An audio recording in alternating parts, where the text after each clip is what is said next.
Welcome everyone, I'm Jafar Hasnan and this is Africa Matters. The relationship between Turks and Africans dates back to the 16th century. And as Turkey celebrates 100 years as a republic on October the 29th, we look at how ties between Ankara and the African continent has changed over the last century.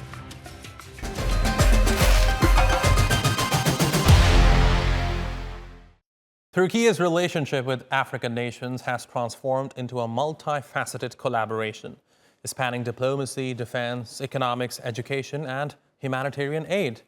With historical roots dating back to the Ottoman Empire, Ankara's relationship with African countries has grown, making it an influential player on the continent. But it was not always the case, as Yunus Emre explains. The Ottomans first arrived in North Africa in the 16th century and established 5 separate administrations in Algeria, Tunisia, Libya, Egypt, and Eritrea. They ruled for 4 centuries, but in 1912, Ottoman forces retreated from the continent as European colonial powers took hold. When Turkey became a republic 11 years later, its focus shifted to the west. In 2005, modern Turkey implemented the African Initiative policies aimed at opening up its engagement with the continent. It was also granted observer status by the African Union the same year. Since then, Turkey has opened 44 diplomatic missions in 2 decades and is now the 4th most represented country in Africa after the United States, China, and France. This strategic partnership has been growing since it was first recognized in 2008 with the Türkiye-Africa Summit in Istanbul. With the 3 Türkiye-Africa summits we've organized, we clearly demonstrated the seriousness of our country and the importance we attached to cooperation with the continent. I should underline here that Africa has a special place in the heart of the Turkish nation, as well as in our foreign policy. Both Turkey and the African countries involved say they are pursuing a win-win approach based on equality, mutual respect, and benefits. And as a result, trade volumes have surged from $5.4 billion in 2003 to $40.7 billion in 2022. Humanitarian aid and development projects under organizations like the Turkish state aid agency TİKA have spread across the continent. Ankara has also provided military training to several countries, including Somalia, which is fighting al-Shabaab militants. And Turkish drones are gaining popularity with African governments who are battling terrorism, especially in the Sahel region. The government has also awarded scholarships to 15,000 African students who are seeking an alternative to European and United States higher education institutions, as part of an evolving partnership that underscores Turkey's growing significance to the African continent, a trend they hope to continue in the century to come. Yunus Emre, Africa Matters.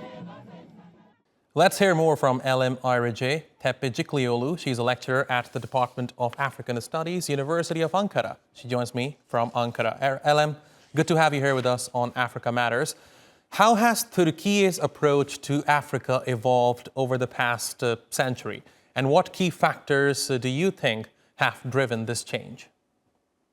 Well, I think Turkey's approach to Africa evolved dramatically over the past century because when the Turkish Republic was established in 1923, there were only a few African countries that gained their political independence.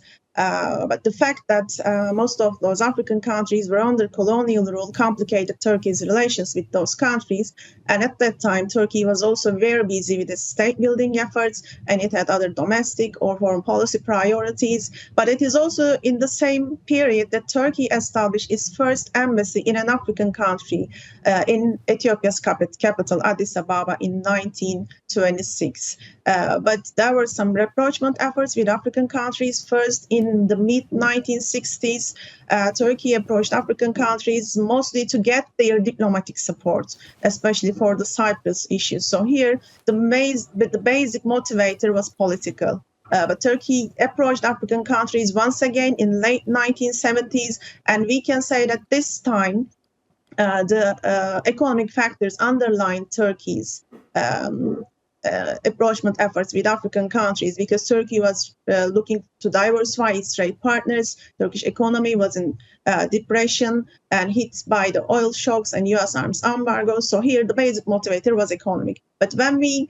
come to the late 1990s, we see that political and economic factors were intertwined because Turkey was again looking to find new markets for Turkish companies and new investment sites. But it was also looking to diversify its allies because its relations with most of its traditional partners and its neighbors were very turbulent during this period. So it also has something to do with Turkey's changing foreign policy priorities and its rising power aspirations and the desire to play a more prominent role in world politics. And this included rapprochement efforts to distant geographies, including Africa. LM, here's the thing. African countries have a lot of partners, from former European and British colonial powers to China and also Russia. What do you think Turkey brings to the table that is different? Well, I think Turkey's engagement with African countries offers a unique set of characteristics which enables us to differentiate, especially from the former colonial powers. First, Turkey does not have a colonial past in Africa, and it lacks a slavery past as well. So, which can be seen as a significant advantage because this history allows Turkey to engage with African countries without the historical baggage that some European colonial powers carry. And Turkey also shares cultural, religious, and historical affinity, especially with Northern African and Eastern African countries and with countries having significant Muslim populations. So this shared cultural heritage can foster people-to-people contacts and facilitate cooperation in various sectors. But I think one of the most visible aspects of Turkey's Africa policy that also differentiates it from other countries seeking to enhance their involvement in Africa is that Turkey does not have any military aspirations, which simply means that Turkey does not aim to establish permanent military base, but Turkey is there. Of course, Turkey is highly involved in Africa's security landscape, but this is mostly through military training and the signing of military cooperation or defense cooperation agreements. And I think equally important is Turkey's Africa policy mostly relies on the effective use of soft power tools and strategies, including polite diplomacy, cultural diplomacy, educational or religious diplomacy efforts, and Turkish aid comes with no strings attached. So this means that Turkey does not tie the distribution of its aid activities to any political conditions. I think those factors differentiate its efforts from the other countries, both Africa's traditional partners and the other emerging countries. And Elim, it appears Turkey is promoting a win-win approach with the continent, and we have seen trade grow nearly eightfold to $40 billion. In what ways do you think is it a win for Turkey and African countries? But I think the growing trade relations between Turkey and Africa, along with Turkey's promotion of a win-win approach, can indeed bring benefits for both parties in several ways. True that most of this trade is still with Northern African countries, and it appears to favor Turkey because nearly 2/3 of this trade is Turkey's exports to those countries. But when we look at the numbers in more detail, we'll see that Turkey's trade with African countries increased more than tenfold in the last 2 decades. So increased trade with Turkey can stimulate economic growth in African countries by providing them new markets for their products and fostering job creation. But it might also enable them to diversify their economic relationships and reducing their vulnerability to economic shocks from a limited number of traditional partners. Perhaps more importantly, Turkey's involvement in infrastructure projects can help African countries develop essential transportation or logistics networks and contribute to regional connectivity and development. And the same applies to energy sector as well. Turkish involvement in energy projects can contribute to improved access to electricity and energy infrastructure in African countries, and even may help those countries to reduce their energy deficit. And LM, before I let you go, very importantly, how do you see the relationship evolving going forward, considering that there are many other partners who are approaching African countries? Yes, there are indeed several countries seeking to increase their involvement in Africa, and Turkey is only one of them. But I would like to highlight that Turkey is not there. Turkey is not in Africa to outplay other players. Yes, true that there are several areas that competition is very high, but I think there is room for everyone, and cooperation is also possible in various sectors, for example, in defense sector. Or in infrastructure. And I do believe that Turkey's involvement in Africa will evolve, will further increase in the short term, because the economic cooperation, for example, between Turkey and African nations is likely to expand further. Trade volumes are expected to increase. Turkey will continue to invest in key sectors, and it is likely to maintain its diplomatic network, strengthen its diplomatic engagement with African countries. The same applies to high-level visits and cooperation within international organizations as well. And I think Turkey's involvement in Africa's security landscape will also likely to expand.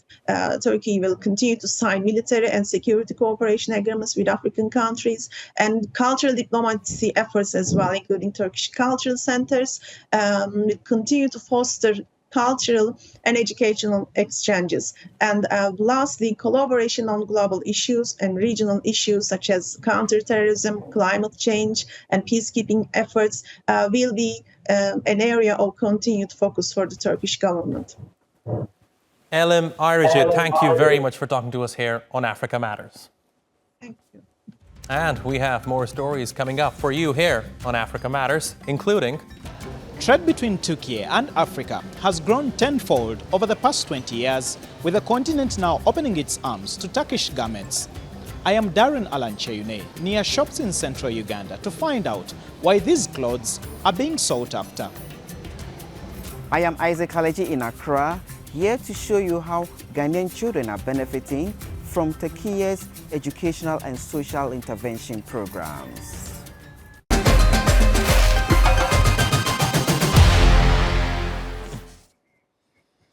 South African aid groups say the humanitarian support they have received from Turkey for the past 3 decades has been life-changing. They share a long history dating back to the Ottoman Empire era. Crystal Orderson explores how this relationship has been evolving and brings us this report from Cape Town.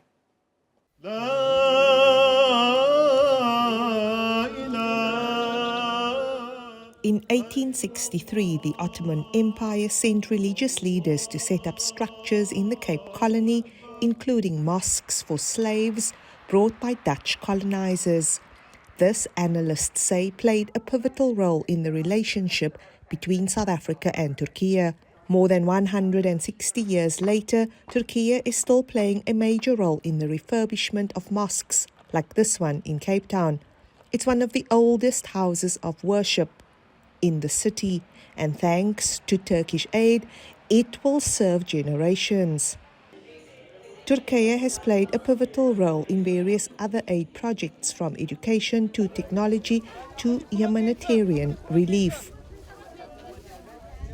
I think that is something that we take very kindly to, being in Africa, in South Africa, and the challenges that we are faced with, the economic and social challenges that we face, and the fact that we have a brother like the country of Turkey that is conscious of the plight of the oppressed globally. I think that gives us a lot of inspiration and encouragement. Trade between the two countries has increased dramatically, and in 2022 it stood at $3 billion. South Africa is Turkey's largest trade partner in sub-Saharan Africa. The country imports millions of dollars of Turkish construction material each year, and in 2022 bought millions of dollars of food and beauty products as well. Tourism between the two countries is also growing, and Turkish visitors are flocking to historic areas like Boerkaap in Cape Town in large numbers. At the local bazaar, Turkish products are popular. Store manager Hediye Gulesh lived in Turkey for more than 10 years. She says there's a growing appetite for Turkish products and budding relationships. There's a special bond, I think, between Turkey and South Africa. Started like years ago, and there are so many Turks now in South Africa. and they call South Africa home. I mean, I lived in Turkey for so long, and I call Turkey home. So yeah, there's just that bond that's there now, you know. Analysts say the shift in global power in countries like South Africa and Turkey is also playing a bigger role. With an unemployment rate of more than 60%, aid groups here say Turkish support is vital to uplifting the poor. Crystal Alderson, Africa Matters, Cape Town. With Africa's population growing rapidly, the demand for clothing and footwear is ever expanding. The continent does not have enough local manufacturing capacity and is turning to larger, well-developed textile industries such as Turkey. From Kampala, Darren Allen reports.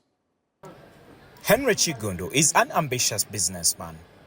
He has been running this boutique for nearly a decade. 2 years ago, Henry adopted a business strategy that turned his fortunes around. Previously, I used to ship from a different country, but currently I'm shipping from Turkey. And one of the benefits I've got from shipping from Turkey is I get good clothes, first of all, with good fabrics, good materials, good textures. And this has also been shown by the volume of customers that have come to my boutique, that have come to my business. In Africa, most people wear clothes that are imported from other countries, and the majority of those are second-hand. In August, Uganda's President Yoweri Museveni announced that he had banned the import of used clothing. But new and unused garments from Turkey are winning over the hearts of high-end customers. First of all, they're affordable. Secondly, they have a good finishing. Their clothes don't lose color. They don't fade. That's what I mean. If it's blue, it's blue. If it's yellow, it's yellow. If it's red, it's red. They don't turn colors. It remains original all throughout, and they're not common. Suits like these are the most desired clothing items from Turkey. Uganda dealers say shipping from Turkey is quicker than other parts of the world. Increase in importation of high-quality textiles helped to raise Turkey's trade volumes with Africa to nearly $41 billion in 2022. With its global reputation and experience, Turkey is keen to promote a win-win policy in Africa by empowering the continent's textile firms. There's expectation also from Ugandan side that the Turkish textile industry also make investments in Uganda. Uganda is a cotton producing country, and the unit costs are cheaper. So there's expectation that the Turkish entrepreneurs will eventually come to Uganda for investment. Those in the fashion industry hope that by driving marketing and branding, Turkish designers could continue to dress more and more of Africa. Darren Alancheyune, Africa Matters, Kampala, Central Uganda. Turkey has shared diplomatic ties with Ghana for over 6 decades, but in the past 10 years, the relationship has flourished. In the field of education, the Turkish Maarif Foundation has been opening or taking over schools run by the Fethullah terrorist organization, or FETÖ, the group behind the 2016 failed coup attempt here in Turkey. Isaac Kaliji visited one of the schools in the capital, Ankara, and brings us this report. It's music lesson time for these children at the Maarif International School in Ghana's capital, Accra. The children are of diverse nationalities and cultural backgrounds. Established in 2019, the school is operated by the Turkish government's Maarif Foundation. Managers of the school are happy with how the facility has helped to deepen Turkey's educational influence in Ghana, including offering special support schemes to the Ghanaian community. Early this year, we signed an agreement with the Ghanaian another non-profits foundation, Hijra Club of Ghana, who has this beautiful edifice. We signed a 10-year agreement to operate. Out of that agreement, we are giving 20 Ghanaian students 100% tuition scholarship. All they need is to buy their uniforms and the books, and then come and study for free from nursery till secondary. Turkey considers its educational support through the Marif Foundation's activity essential for making a social impact. Emphasis is placed on providing these children with practical and innovative learning experiences that guarantee quality education in a peaceful environment. I think that generally the Turkish educational model is one that the world must recognize because it combines the Cambridge with language advantage, that's one. Number two, it also gives premise to children having some level of awareness of the world in general. And the children here are embracing the opportunity. I like school because we learn we can achieve our goals, we learn, we do a lot of things, we play, we learn and all that kind of things. I love school. I want to become a fashionista and a data scientist.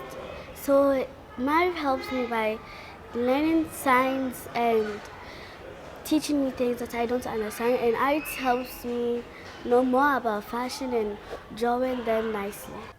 Ghana and Turkey have had beneficial relations since the 1960s, but that has been revitalized in the past decade. Turkey's influence is being greatly felt in trade and diplomacy, but facilities like the school behind me are also indications of the humanitarian and social support being given to the Ghanaian population. The children here still have many years of learning ahead of them, but they are well positioned for that journey.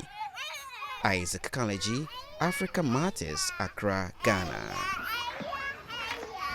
Somalia is the largest recipient of Turkish aid in Africa. Humanitarian assistance includes funds for development, economic growth and peace building. Najib Ahmed tells us how it is all being received by people in the capital, Mogadishu.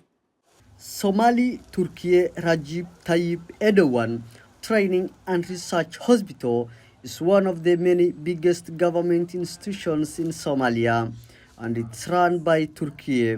The 270-bed medical facility in the Horn of Africa has saved the lives of many, including 50-year-old Gino Muhammad Hussein. After being hit by a bullet, Hussein was rushed to the hospital for life-saving heart surgery. My family gave up on me. Everyone thought I would not survive, but thanks to the doctors here, I did, and I'm forever grateful. A visit from then Turkish Prime Minister Recep Tayyip Erdogan to Mogadishu in 2011 was the turning point for Turkey's relationship with Somalia and the African continent. The first non-African leader to visit the country in almost 25 years, Erdogan promised to help the people of Somalia. 11 years later, Turkey has opened an embassy in Mogadishu, set up a huge military training school and built this hospital, and today they are commemorating 10 years of humanitarian aid in healthcare. Our hospital has provided outpatient care to over 2 million people and inpatient care to nearly 130,000 people. We offer significant child and neonatal intensive care, which are not commonly found in Somalia. Ankara's biggest offshore military training base is in Mogadishu. It was set up to equip security forces in their fight against Al-Shabaab. And its state-of-the-art drone technology is becoming a viable option for other African partners seeking military procurements. They are not ally which comes and goes. They are ally who stays with us, and they are one of the top countries who help in Africa. They have a good reputation in Africa. Their products are in Africa. Their militaries, they are in Africa. But for the people here, Turkish cultural influence is perhaps being felt the most through Yesilkam or Turkish soap operas. Turkish TV shows air in almost all the homes in Mogadishu, And small media companies are also translating their films to Somali, which makes them more accessible. People here say that they can relate to some of the stories and characters they see on the silver screen. And the most visible trade cooperation is the government decision to hand the operations of both Mogadishu's airport and seaport to Turkish companies, proving land and sea pose no obstacle to Turkey and Somalia's deep-rooted ties. Najib Ahmed, Africa Matters, Mogadishu, Somalia. And that is our show this week. Kindly share your thoughts and suggestions about the stories on this episode or ideas on what you would like us to cover on X using the hashtag Africa Matters. You can watch this episode and more on YouTube. Just search Africa Matters TRT World. Like, comment, and share. Goodbye.